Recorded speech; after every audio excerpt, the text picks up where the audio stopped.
Oh. Oh, look, there's actually NPCs on this map. Hello? Whoa, wait, what's up with your... You're wearing a full suit and face mask. Should I be out here? Oh my god. Hello, everyone! And welcome back, once again, to Gary's Mod. And today, the map we're going to be exploring is Foreclosure. Foreclosure in this case, referring, I suppose, to Earth as a whole. The true citizen appreciates the comfort of City 17, but uses discretion. Brief and haunting. So, according to the workshop page, this takes place decades after the Combine occupation, and, well, we've seen plenty of that in dystopian maps before, but I've got to say, even after spending only about a minute here, it looks like how that must feel. The Half-Life 2 universe is almost a truly hopeless one, and this map feels hopeless. It's dark. Everyone feels like they're just kind of sleepwalking down the streets, and the air is visibly toxic. I get the feeling that my skin would start tingling on contact with this rain, whatever's in it, but it sure doesn't feel like water. I'm sorry, I realize I haven't even moved from this spot yet, but what a masterwork of atmosphere. This absolutely dreadful lighting, managing to make City 17 even bleaker than it already was. And if we can wait for that announcer to come back on... It's somebody different from the Wallace Breen we're used to seeing on these screens, which I feel like just through familiarity over time, he kind of loses his impact as this horrifying ambassador from Earth to its occupiers. The true citizen's identity map is kept clean and visible at all times. Not only are his messages essentially the boot on your face, but it almost sounds like he's speaking in tongues, having that second voice over him, like he's possessed, like the person behind the wheel of the world is possessed.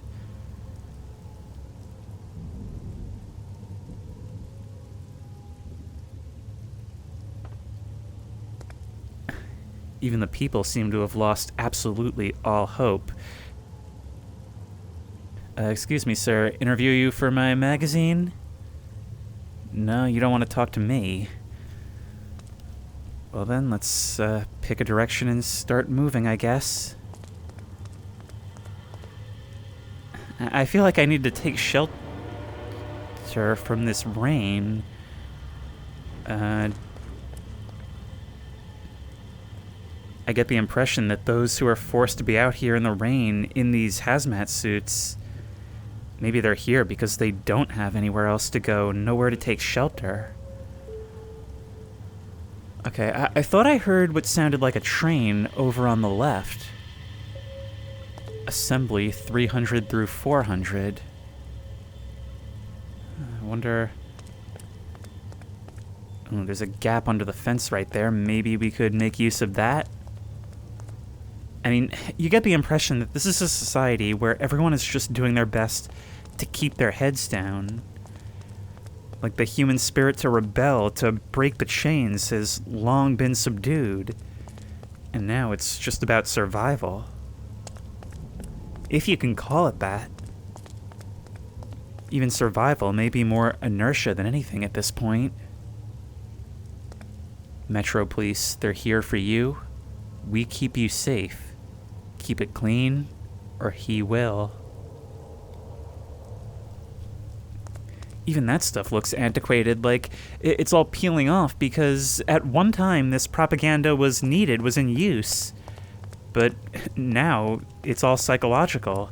They don't need to have programs because everybody knows the score and nobody questions it. They've learned better.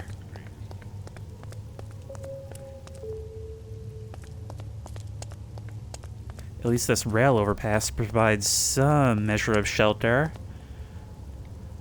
But that's not saying much. Ooh. What is this?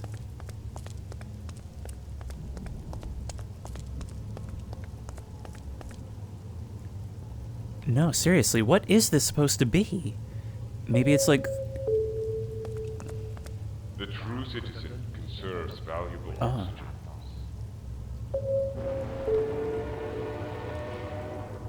Conserves valuable oxygen.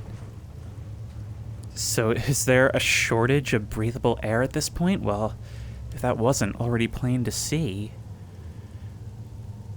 There's all kinds of cables running out to each of the surrounding structures, actually crisscrossing the roof, and look, a searchlight from some aircraft high above the clouds.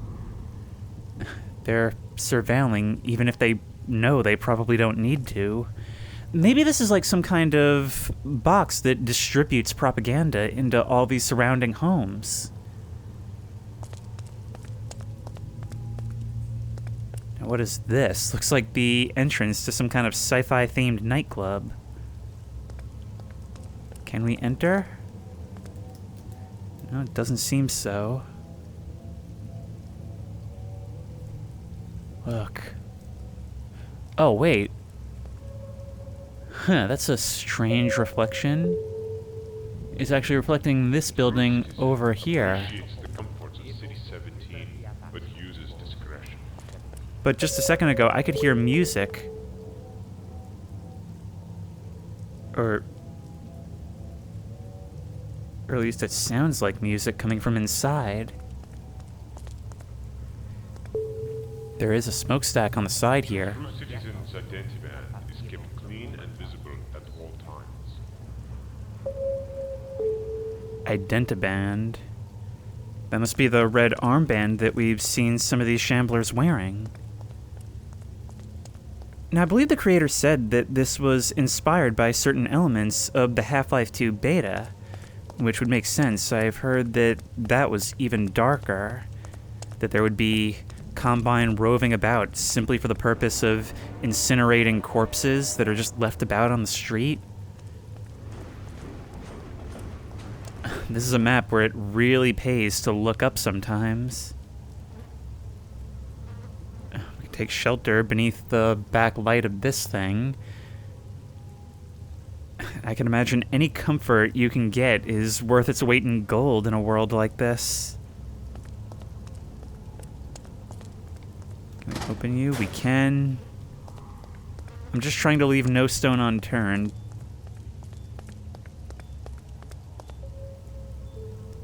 Alright. Here. Oh. Subway Red Line. I bet if there is any sort of resistance at all, they're probably down there. Because we're clearly not supposed to be accessing the subways. Alright, I'll save that for later.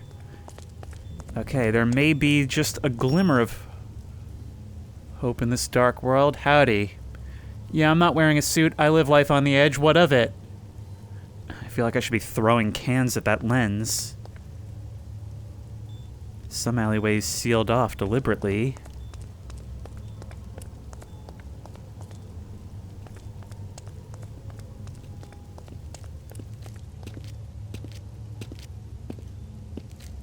And seeing your arms crossed like that, I realize how cold it probably is out here. Can't imagine that rubber does much to insulate you from it.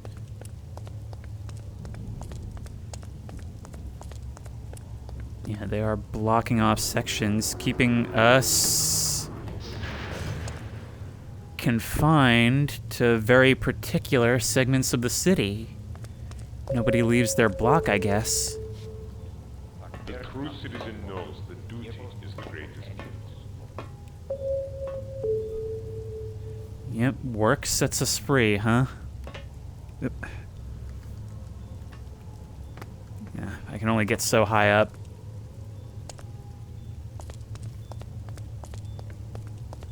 That looks well guarded. Yeah. Actually, these are interactive. Maybe there's some way I can get through some of these? Either way, I get the impression that I've drawn some ire by even trying.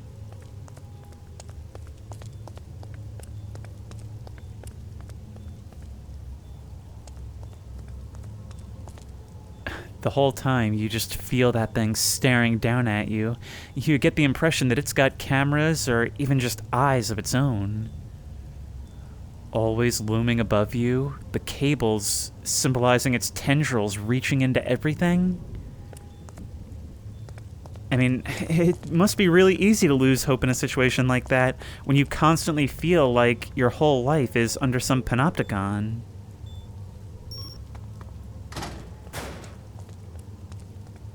It said on the workshop page that there was an apartment building that could be explored. So that's probably what I'm gonna look to enter first. What the heck is this thing? And why is it just in this alley? It's the kind of thing that makes me wonder just what it is that goes on in this building. This unassuming looking building, but of course, with the way the Combine operate, they don't need to be fancy. I remember a while back watching a video called Just How Bad Is the Combine? And it's so much worse than what you see in the games, treating all of Earth, all of humanity, as essentially one great organism which can be pruned and modified at will, with individuals being discarded if they're simply no longer needed.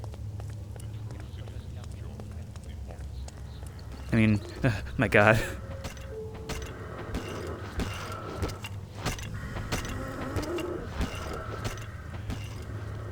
And there they are.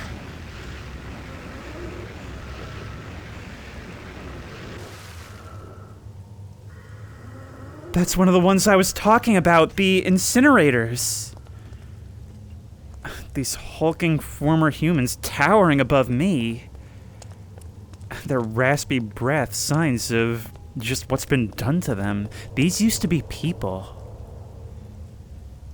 Now they're antibodies in the greater Combine organism. It's just truly a fate worse than death, and really it's many fates worse than death. Whatever they can give to you, no matter how bad you think you have it, there's always something worse. Your punishment is their integration, their enlightenment, and they wield that like a cudgel. That's why these people just keep their heads down and shuffle along the streets. Because they don't want to be turned into that. The true citizen knows that duty is the greatest gift. This map is absolutely incredible. I mean, truly, like, I've never seen... Not only have I never seen NPCs on a map like this before, I've never seen them integrated in such a way where it's meant to make you feel what this map is. I hear beeping over here. No. Oh! Oh, it actually did open. Alright, this must be the apartment. No, excuse me, I do want to get in. I do want to get in. I was just pausing for emphasis. Well, it may be dingy, but it's better than getting acid rained on, I suppose. Although the basement seems to be barricaded. And given some of the fauna that got through with the Combine occupation, who knows what might have taken up residence just under everyone's noses. At a certain point, you just can't go there anymore. Because nobody's coming to help you deal with it. Oh. The underside of these stairs are completely caged off, maybe put there to stop people from trying to sleep under them.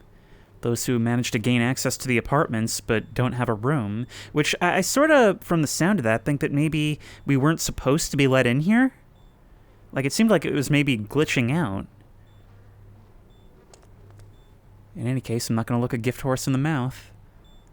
Second stair.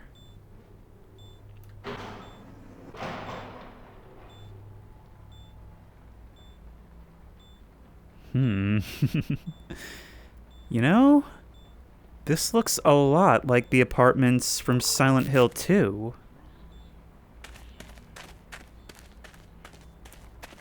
Oh my god. which is why I was primed to be jump scared by people in residential. Well, at least you don't have to be suited up. Makes you seem a little more human.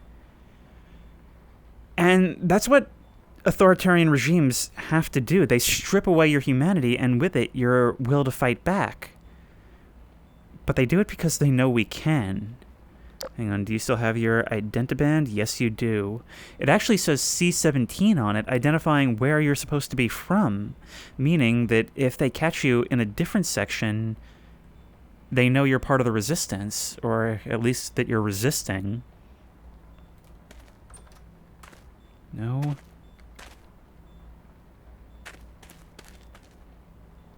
Even in here, you're just kind of existing, not really living. The window's all boarded. Because it's not about looking outside anymore. What's there to see anyway? It's just about keeping the rain and the wind out.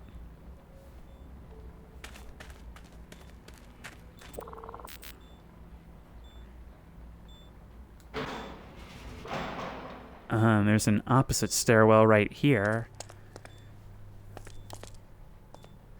With the basement here also boarded, so the entire basement is just lost. Who knows what's down there? Toxic mold, head crabs, take your pick.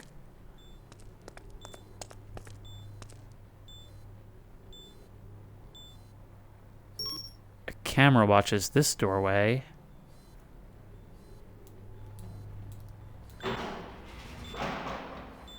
Tell me, what's so important about this? Also... Oh, I guess you... That's more like it. I'm sorry, I probably just killed everyone in this apartment block, but it was bothering me.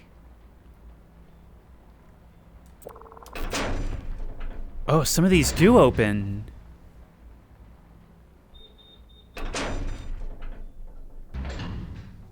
But the apartment looks empty and vacant. Look, there's flies buzzing around the light, even though it gives off none. One would think that space would be at a premium, but I guess there's just not enough people to fill them. Those on the streets must have simply not earned enough rewards to get something like this. I mean, I imagine a regime like this probably rewards compliance. I believe in the Half-Life universe, one of the sweetest gigs you can have is Metro Cop. And of course, that requires you to sacrifice even more of your humanity, not only because you're subjugating your fellow humans or assisting in it, but because of the augmentations that you're given in order to make that work.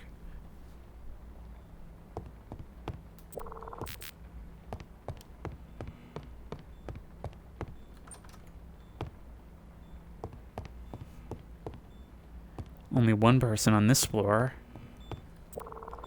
Each one with their own lock, which is kind of surprising. You would think the Combine wouldn't really care what they do with their own devices. Speaking of devices. There we go. Excuse me, sirs, I'm trying some of these doors down here again because I figure some of them might open. You're making a different sound, but you don't seem to want to open either. I'm gonna try no clipping, because I also know that some doors stay locked for like RP reasons. That scared the bejesus out of me, but we actually can get in. A mask left up on the hook. Okay, so this is an example of an actual occupied apartment. Old posters and ads, and a book, which I get the impression may even be contraband. Place dingy and bug-infested, but you have a mattress to sleep on, however lumpy, and, well, what else can you do? A little something that passes for a pillow? In other words, you're the 1%. Look, a toilet that works and everything. A couple of Band-Aids in your medicine cabinet. Oh yeah, you are living the life. No wonder you're keeping your door locked. Yep, but from this side we can open it. There was one on this floor, then... Oh no, you just open. Okay.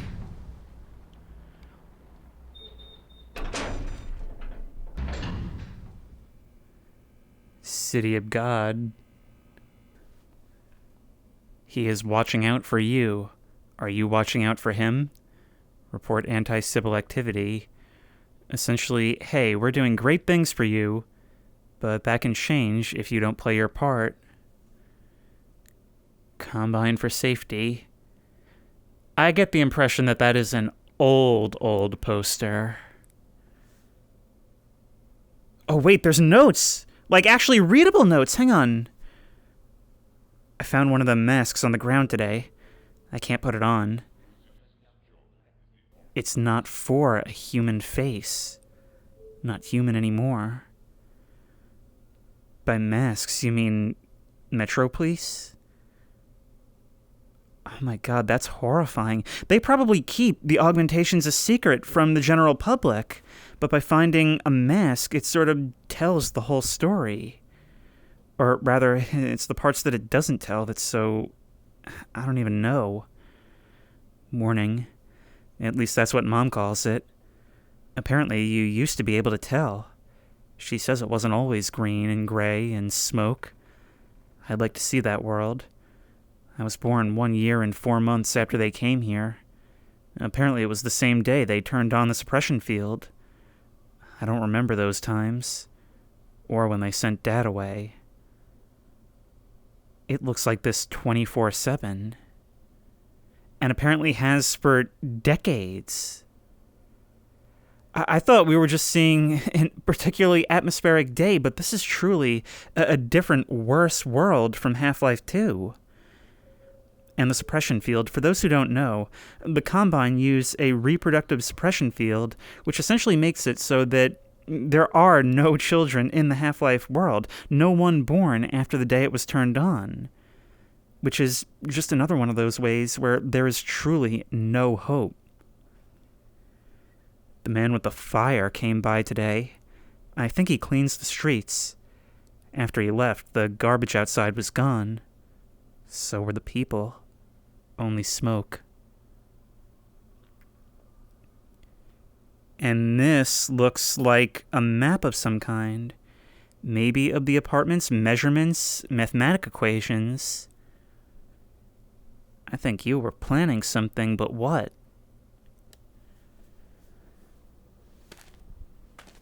This world definitely needs a Gordon Freeman. Actually, it may just need thousands. See, Half-Life 2 opened with, showing us being processed like cattle, having citizens being beaten up and stalked by drones on the streets. This is so much worse because it's so much quieter, and yet the effects of occupation are simply apparent.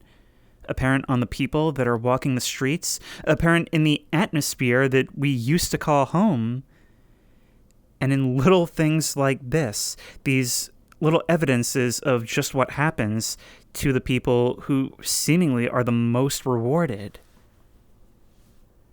This is some fantastic environmental storytelling. I wonder if it wasn't ditched simply because they felt it would be too bleak for audiences. I think this one may also be no-clippable. Yes, it is. Earth surrenders. I always wondered why so many of these would be scattered around. I mean, of course, a lot of them would have been printed, but it's obviously contraband at this point. I think I get it now. It might be some of the last literature readily available from a time just before. Right through here. Somebody managed it. I imagine either it won't be long before somebody comes along to fix this fence, and probably flush out the subway with fire, or they truly just don't care to that degree.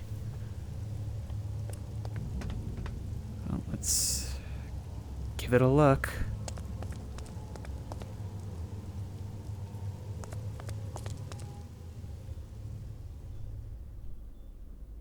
With these moldy tile walls looking down these escalators into the dark, it's now that I remember I am afraid of underground abandoned places. I mean, I suppose it's some kind of shelter. It's quiet, at least. But so dark, and it feels like it's shoulder to shoulder ghosts. Wait, there's another set going up these ways.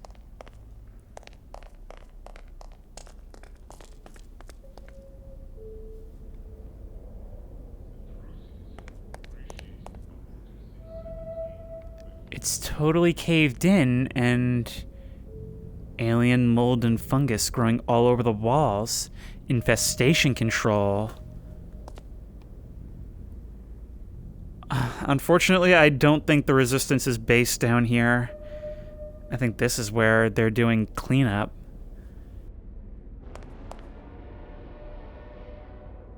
Biological cleanup of stuff that may have grown from human remains. Alright.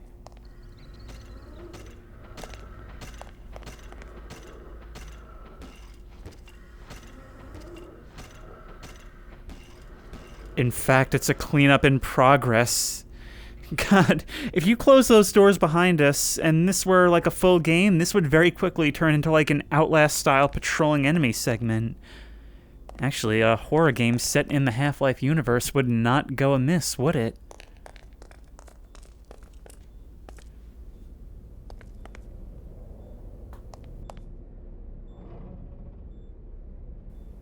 Force fields all over to prevent anything coming in or out, possibly even the rats. In fact, maybe they're chasing after the rats because they could carry some kind of alien pathogen?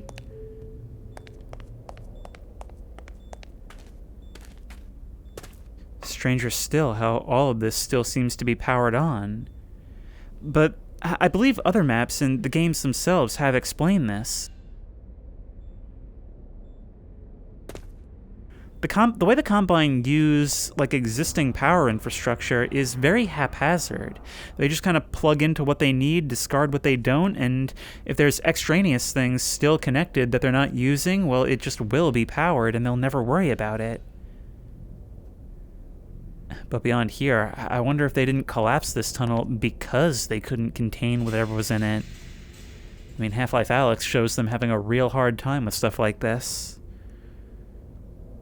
All that goo, some kind of biomass, and it had to come from somewhere.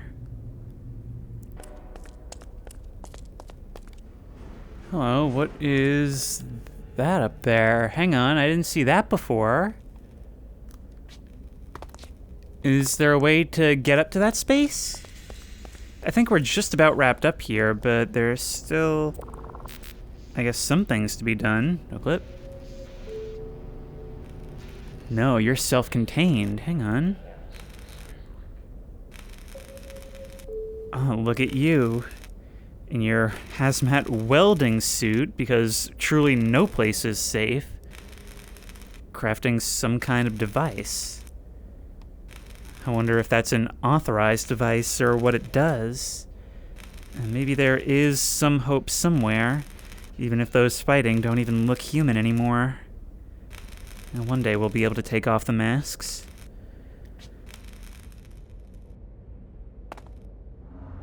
But anyway, that was GM Foreclosure. And that was super cool. I mean, it is probably the most oppressive atmosphere I've ever felt in a GMOD map, and it just pours out of every aspect. Earth is a toxic, dead world where the air is poisonous, and hulking former humans, rasping for breath, burn rats in the abandoned subways. How do you come back from this? And this is something I've always thought about. How in the Half-Life universe does humanity bounce back from this? How does it deal with the demographic collapse of having literally a Children of Men situation for like 20 years?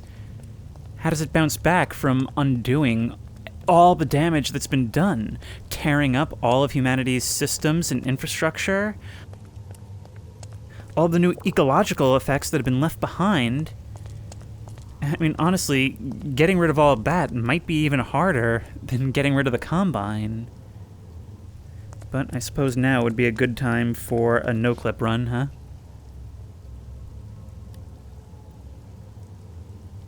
Look at this, just this one little square, this one block. And if you're a human living here, that's your whole world. Where did that drone go? Hey there, you. Oh, it's the old style scanners. Come on now. Let's knock you down. This might be hard. There you go. Drop, baby.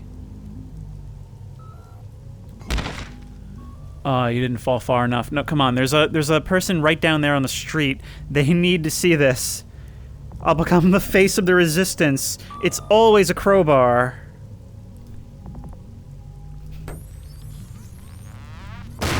There we go.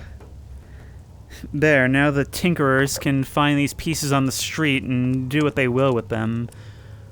Although it sort of looks like it might be... It sort of looks like it might be hybrid biological and electronic components.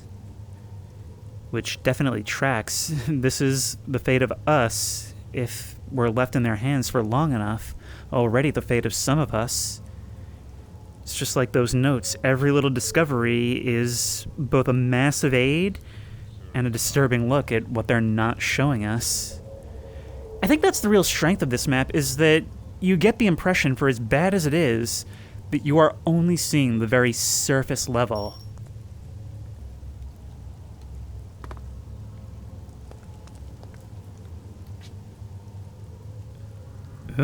Oh! I was wondering if there would be something down here, and look! We can actually enable or disable all of the map's functions. Okay, disable correction. Remove smog. Remove rain. We really are the hero of the people. Remove the cables. We'll keep the NPCs, of course. We don't want to remove Skybox. I'm sorry, I thought I had removed rain. I still hear it.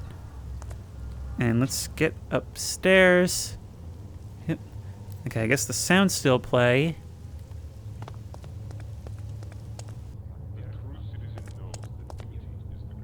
Oh, distribution. I've only just realized these are named this way. Assembly and distribution, like different sections of a factory. Which I guess is what a human population center is to the Combine. Half-Life 2, for all of its dystopian elements, is fairly lighthearted compared to the world that's being portrayed, especially since we're arriving at what is essentially humanity's greatest triumph. So it's really interesting to see a version of that world, you know, where maybe Gordon never came.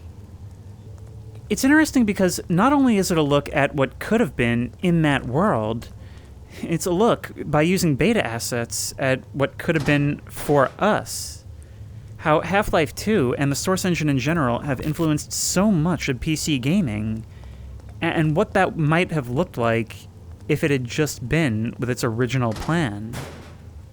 I don't know, what do you think? Should Valve have gone with its original vision, or do you like what we got better? Let me know in the comments, and also tell me what you think things would have been like had they gone that direction. And if you like this video, please remember to like, comment, and subscribe for more creepy and comfy content. If you have any ideas for other videos you think I should do, the best place to suggest that will be at the Discord, which I will link in the description. If you want to try this map out for yourself, that link will also be in the description. If you want to support me on Patreon, that link will be in the description. And as always, I will see you in the next one.